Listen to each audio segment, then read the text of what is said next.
Bienvenue dans cette nouvelle vidéo. Nous allons tout simplement voir comment résoudre un problème de transport avec notre outil Solver.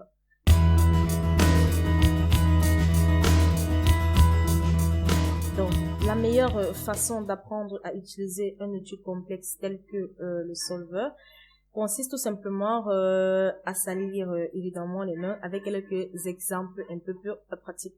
Donc, pensivement, Excel est fourni avec plusieurs exemples de feuilles de calcul qui utilisent des modèles simplifiés pour illustrer les différents problèmes tels que le solver peut gérer. Alors, cette étude que nous allons réaliser au cours de cette vidéo examine tout simplement l'une de ces feuilles de calcul en détail.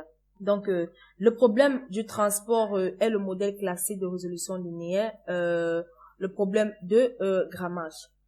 Alors, l'objectif fondamental ici est tout simplement de minimiser les coûts d'expédition des marchandises de plusieurs usines de production vers différents entrepôts répartis dans le pays. Donc, les contraintes sont tout simplement les suivantes. Premièrement, la quantité d'expédition, voilà, la quantité, le numéro d'expédition, c'est-à-dire la quantité d'expédition des usines à expédier dans chaque entrepôt doit tout simplement répondre à la demande des marchandises de l'entrepôt. Deuxième contrainte, c'est tout simplement que la quantité expédiée de chaque usine doit tout simplement être supérieure ou égale à 0. Et la troisième contrainte est tout simplement que la quantité expédiée de chaque usine ne peut pas dépasser les fournitures d'usine. Donc, nous avons tout simplement le tableau supérieur qui part tout simplement de la plage A6 à la plage F10. Voilà. Alors, nous avons tout simplement la plage A6 à F10 qui répertorie tout simplement les trois usines. Voilà, Saint Carolina, Ténézère et Arosina et le total. Voilà, nous avons nos trois usines. Et les 5 entrepôts qui vont tout simplement de B6 à F6. Donc voilà, les entrepôts sont San Francisco, Denver, Chicago, Dallas et New York. Donc, ce tableau indique tout simplement le nombre d'unités expédiées de chaque usine à chaque entrepôt. Donc, voilà. Alors, dans notre modèle de solver que nous construirons tout à l'heure, il s'agira tout simplement des cellules variables.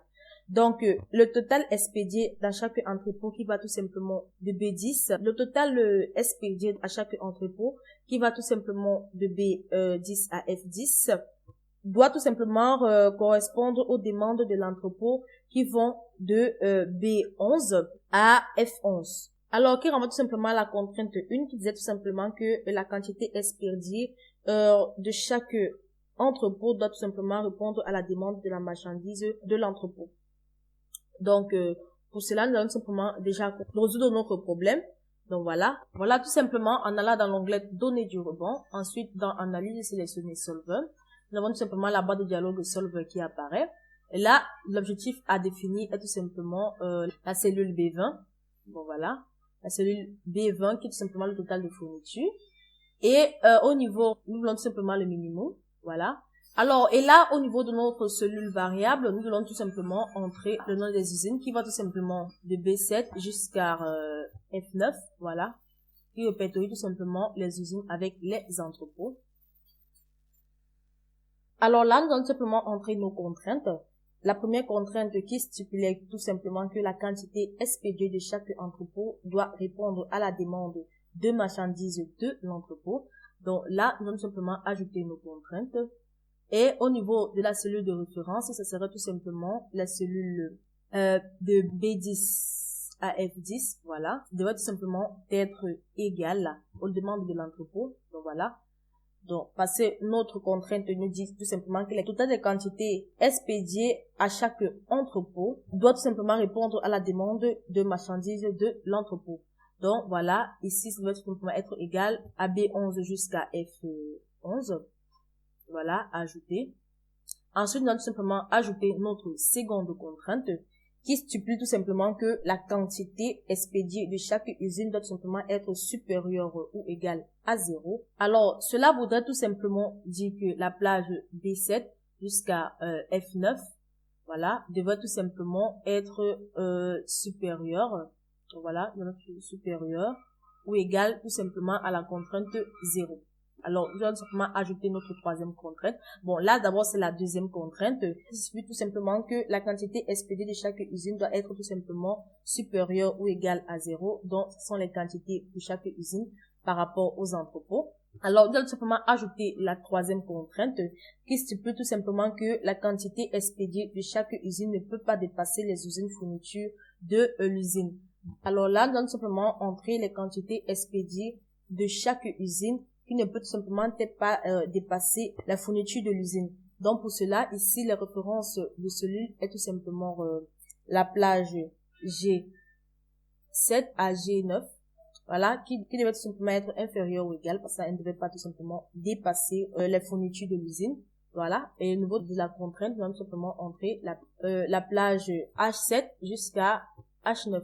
Alors, à présent, comme nous avons entré tout simplement toutes nos contraintes, nous pouvons tout simplement cliquer sur OK pour revenir à la boîte de dialogue et de paramètres du solveur. Voilà, toutes nos contraintes qui sont tout simplement entrées avec toutes nos contraintes que nous avons remplies. Donc voilà, mais actuellement, nous pouvons tout simplement, voilà, à présent, nous allons décocher la case rendre les variables sans contrainte non négative et nous allons tout simplement sélectionner la résolution simplex PL.